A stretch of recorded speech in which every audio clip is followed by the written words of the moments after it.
मोहसिन भाई, आपसे एक गुजारिश करेंगे हम कि आप जो शायरी करते हैं उसमें से जो पसंद आप करते हो ज़्यादा वो आप हमें सुनाएं ताकि हम अपने व्यूवर्स को दिखा सकें। जी बहुत शुक्रिया। चांद बशार आपकी नज़र।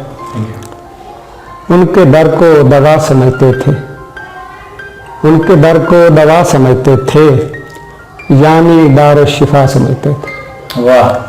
उनके दर को दवा समझते थे, यानी दार शिफा समझते थे। क्यों ना आता आज़ाब बस्ती पर, लोग खुद को खुदा समझते थे। क्यों ना आता आज़ाब बस्ती पर, लोग खुद को खुदा समझते थे।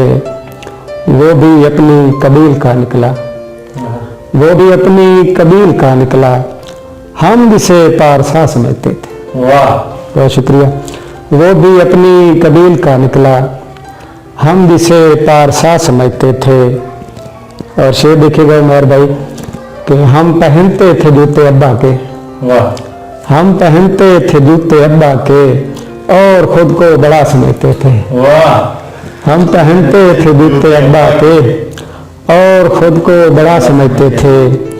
वो नज़र का फरेब था शाफी, हम जिसे काफिला समझते थे। वाह। उनके दर को दवा समझते थे, यानी दार शिफा समझते थे।